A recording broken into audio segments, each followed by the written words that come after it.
vamos ao nosso comentário do dia, né? Que a gente sempre tem trazido aqui esse assunto. É evidente que muitas pessoas não gostam da política partidária. Eu conheço pessoas, eu tenho na minha relação de amigos, pessoas que, quando o assunto é política, mudam imediatamente de tema. Não gostam da política. Mas a política, ela tem a ver com a vida de todos nós. Para o bem, para o mal, não é? Para a vida de uma cidade, para o desenvolvimento ou os prejuízos de uma cidade, é evidente que tem a ver com a eleição. E a eleição municipal, como eu já tive a oportunidade de afirmar, ela nos chama mais assim de perto, nos diz mais de perto esse sentimento. E ontem, não é? Ou melhor dizendo, no domingo, nós tivemos, domingo dia 27, né? Nós tivemos a largada das eleições oficialmente, porque tudo antes era ainda no campo, não é, da informalidade, vamos dizer assim. Agora já são oficiais todas as candidaturas. E isso foi no sábado, quando foi fechado o prazo de registros. Alguns atrasam por conta daquele negócio de CNPJ e tal, para iniciar a campanha, que já foi no domingo. A campanha teve a sua largada ontem, ainda de uma forma, diríamos assim, tímida. Pouco envolvimento da comunidade. Até o momento não permite muito isso, em que pese alguns já estarem tomando suas dianteiras. Mas a campanha, e eu trago o assunto para a esfera de Jequié, ela em Jequié tem algumas características que fazem-se interessantes serem analisadas. E eu vou pela seguinte linha. Nós temos em Jequié a presença do governo do estado da Bahia, do governador Rui Costa com a esposa jequiéense. O que é que isso tem a ver, Wilson? Tem. O governador é bem avaliado na cidade, tem serviços prestados, o governador Rui Costa, e é evidente que ele, em sendo governador e tendo, não é, o governo do estado a força que tem nas suas realizações, ele tem também um poder de direcionamento. E vamos aqui considerar os grupos, ou seja, os partidos ligados ao governador do estado, em Jequié, estão aí com o PP, que juntou-se na chapa majoritária com o PT do governador. O PP lança o deputado estadual Zé Cocá, pelo PP, e Poliana Leandro, do PT. A candidatura de Poliana tem carimbo. Tem carimbo. Aline Peixoto, a esposa do governador, a primeira dama do estado. Em outras condições, vamos e convenhamos, Poliana, ex-diretora do hospital, enfermeira, não seria candidata a vice-prefeita de Jequié. Não seria, lembra, nada contra a Poliana. Eu estou dizendo, ela não seria pensada pelo trabalho que realizou no hospital, pelo trabalho que ela realiza como enfermeira, pela boa amizade que ela tem. Não seria um nome a ser pensado. Foi pensado e colocado na chapa pela primeira-dama, por entender que é uma pessoa ligada a ela, que ela confia e que será a presença do PT na chapa do PP, caso ela venha a ser eleita. É fato. Pode alguém desconsiderar? É isso. Eu cantei essa pedra muito antes, quando ainda alguns se movimentavam aí pensando em indicar o vice. Eu falei, o vice, o PP, não vai ter a liberdade de acontecer o que ele bem queira. Se amanhã o PP pisar na bola de alguma forma, se for, estou tudo colocando aí hipótese, eu não estou dizendo que ele vai ganhar a eleição, mas se ele vacilar, sofrer algum percalço, desses casos todos que todo mundo sabe, não vou ficar aqui repetindo, a vice é do PT, é a aliada de primeira linha da esposa do governador. Fato. Vem o outro partido governista, PSD. Deputado Antônio Brito, deputado da base governista, tendo a representação do partido principal na Bahia, Otto Alencar, senador da República e da base aliada. Antônio Brito decidiu em Jiqué seguir sua linha do PSD, o projeto do PSD, que tinha, a princípio, Alexandre como candidato. Não foi possível. Alexandre ficaria inelegível por conta do irmão estar prefeito, né, que é o Hassan, atual prefeito interino de Jiqué. Sai Alexandre do processo, o outro pré-candidato é oficializado candidato a prefeito, que é o doutor Fernando Costa Vieira, que já foi candidato em 2 outras oportunidades ainda quando estava no Partido Verde, era candidato pelo PV. Inclusive, nas últimas eleições, foi o segundo mais votado, na eleição que elegeu o Sérgio da Gameleira. O vice, a princípio, foi Alexandre, mas depois o próprio Alexandre saiu e foi buscar o nome de Márcia Cristina Amorim Marinho, queria ser candidata a vereadora, com boas chances de se eleger vereadora pelo PSD, pelo trabalho que ela faz, comunitário principalmente, de apoio, de saúde, dessa coisa toda. Foram buscá-la para ser candidata a vice-prefeita. E ela topou. É a candidata a vice-prefeita do doutor Fernando. Então é o segundo, eu estou falando de 2 partidos que são da base aliada do governador. Tem o terceiro partido da base aliada do governo do estado, o PCdoB, que fez a sua chapa 100% feminina. Rita Rodrigues é candidata a prefeita, hoje candidata a prefeita, e tem como candidata a vice-prefeita a professora aposentada da UESB, Ana Angélica Barbosa. A dupla fechada. E Rita nesse processo. Rita, quem conhece, eu conheço, sempre teve essa linha de conduta política. Rita é irmã do secretário de Educação do governo, Rui Costa.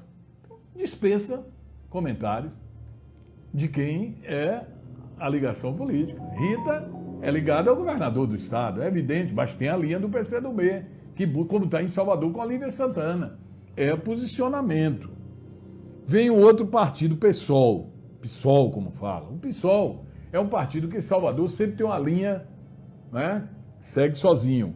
Pé roxo, quando o PT não sustentou sua candidatura, que foi pré-lançada, Pé Roxo buscou seu espaço político. Ele até não entendeu um dia, porque eu falei, qual é o espaço? Espaço político. Ele queria ser candidato. Foi candidato a vice nas eleições de 2016, naquela chapa de Tadeu, referendada por Aline. Vocês lembram? Então vamos lá, voltar o tempo para chegar ao dia de hoje. Pé Roxo encontrou legenda, deixou o PT, depois de 15 anos, encontrou legenda no PSOL e trouxe ao seu lado o Zé Ramalho, como líder sindical ligado ao sindicato que representa os agentes penitenciários da Bahia. Então tem essa chapa. Essa chapa é a chapa do PSOL, que segue uma linha, como ele próprio disse, no primeiro contato, no dia quando foi oficializada a candidatura, ele fez uma live que ele diz, não somos candidatos de ninguém, não estamos aqui referendados por deputado, não estamos por governador, por fulano, por ciclano, somos uma candidatura de oposição a Jiqué, aos que estão no governo de Jiqué, para fazer diferente. Os que acreditarem nisso, seguem essa linha. Vamos ao próximo candidato, ou a próxima chapa, a chapa do Partido Trabalhista Cristão, né, PTC. Aí fez uma coligação com o Partido Renovador Trabalhista, aí coloca Everton Almeida, Tom legal, se lança candidato a prefeito e traz o PTC com Paulo Vasconcelos, que foi candidato nas últimas eleições, foi vereador, o PV, como ele é conhecido, Paulo Vasconcelos. Faz também uma chapa. Essa chapa, ela é mais aliada, e ela é aliada, aliás, não é ligada ao governo do estado, como também a de Pé Roxo não é. A chapa de Tom, encabeçada por Tom, é ligada ao DEM. Sandro Regis. Tom é ligado politicamente hoje ao deputado estadual Sandro Regis. E a chapa foi buscar no partido do vice-presidente Mourão, o PRTB. Pronto, então formou essa chapa. E outra chapa que, na avaliação de alguns experientes políticos locais, poderá essa chapa ter um crescimento entre aqueles que não querem votar nos tradicionais que podem polarizar a eleição, que é a chapa do James Meira, patriota. Porque James se lançou bolsonariano, declarado, para buscar justamente essa fatia do bolo que segue a linha bolsonariana. E foi buscar no nosso colega radialista, hoje advogado, serventuário público da Justiça Estadual, que é o Paulo César. Paulo César Valverde, como a gente trata, como vice. Essas são as 6 candidaturas de Jequié. Algumas com recursos para polarizar a disputa, mais dinheiro, porque dinheiro pesa em eleição, outras confiando no eleitorado que está descrente do político tradicional. Aí eu vou e pergunto, e a prefeitura de Jequié? Que agora está novamente com o prefeito afastado e o vice no cargo interino. A prefeitura de Jequié fez um processo político híbrido, da seguinte maneira. Hassan, do Podemos, é o partido que foi dado legenda por Aline. Dos candidatos a vereador de Aline. Hassan filiou-se. É o prefeito interino. O prefeito está afastado, que é o Sérgio da Gameleira, é do PSB. Aí eu pergunto a você, quem é o PSB da Bahia? Lídice da Mata, que ia ser candidato a prefeito de Salvador, mas decidiu apoiar. A candidata Denise Santiago é governo. Então, o governo híbrido. Sérgio, já tem quem coloque aí até em dúvida se isso não foi, esse afastamento não foi até uma jogada política, eu não acredito não, mas dizem até, um afastamento para fazer a transição, porque uma transição é fundamental na prefeitura, né? 90 dias de transição que vai arrumar, porque tem aquele direito à transição, né? Mas agora não, são 2 meses, e pode ser mais alguma coisa. O corpo governista faria uma transição para o próximo prefeito. Se o povo vai aceitar isso, entender isso e desejar isso, eu não sei. O prefeito Sérgio permanece afastado, diz que não vai ter candidato, liberou, conheço alguns amigos dele que, você vai votar em quem para prefeito? Não, o prefeito diz que não tem preferência, não está indicando ninguém, tem apenas candidatos, alguns a vereador, pelo PSB. Está fora do processo e também não ia ajudar muita coisa, vamos ser claros. E um que, para mim, por ser astuto politicamente, respeito ele politicamente, porque ele tem uma vivência política e que é de anos, não é de agora, desde vereador, presidente da Câmara, até chegar a deputado de 4 mandatos, é Euclides. Você vê Euclides, se apoiar candidato a prefeito, declaradamente, oficialmente no seu PDT, coloque alguma coisa, desconfie de alguma coisa. Euclides não é de dar prego sem estopa, prego sem nó, não é? Euclides está numa retaguarda, aguardando, com uma base eleitoral na qual, de vereadores, ele tem um sucessor político, que é o Ramon, e ele, se entra com o Zé Cocá, não ia ser bem visto pelo povo de Zé Cocá, até porque ele bateu de frente naquele primeiro momento. Se ele fica com o Antônio Brito, o espaço dele ia ser meio, né? Não ia ser nunca tão aceito. No PCdoB ele não ia com o Pé Roxo, ele não iria, e aí ele não ia com os outros dois, nem com o Tony, nem com ele, preferiu ficar de camarote. No camarote para aguardar. Quando ele fizer o seu grupo de vereadores, que ele espera eleger o máximo possível, ele aí vai ter fôlego para quem que for o prefeito ter que ouvi-lo. Ele tem um mandato de deputado para ser renovado, se assim acontecer, em 2022, e tem a base, como ele fez agora com o Sérgio, a base eleitoral dele. Então, a política de Jequié é essa. Começou tímida, alguns candidatos, o dinheiro vai aparecer, outros nem tanto. O povo está demonstrando uma descrença, mas não vai ficar alheio, o povo se envolve no processo, E está tudo só começando. É questão agora de analisar o desenrolar e quem vai chegar lá. Eu tenho uma pesquisa que me foi revelada, feita pelo governo, mas eu não vou divulgar porque não está registrado e não me autorizaram. Mas eu já tenho um panorama de Jiqué, com possibilidade de crescimento ou queda. Mas eu já tenho uma ideia que me foi passada, anotei, guardei sigilosamente, porque eu não vou ser irresponsável, né, de divulgar, prejudicar ou ajudar ninguém diante de uma pesquisa que eu não vi registro, mas deve ser divulgada em breve. Mas já tem uma pesquisa aí, que é aquela pesquisa que faz antes do deslanchar das campanhas, que aí eles vão monitorando, né, para saber a chance de cada um.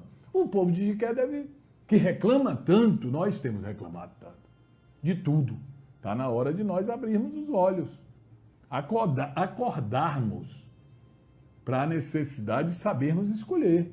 Ah, mas nós não temos opção, não sei.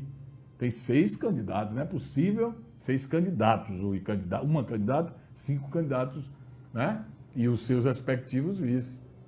Ninguém, não está tudo perdido, não. E o processo passa por alguém. Ou você vai achar que, não, bora chutar a barraca e está tudo bem, vamos continuar reclamando. Se for mal, a gente vai pedir para ser afastado novamente. Os prejuízos são grandes. Isso é o que eu tenho a falar desse processo que está começando, mas que a gente ainda vai ter muita coisa para ouvir e também transmitir. Verdade, tá só...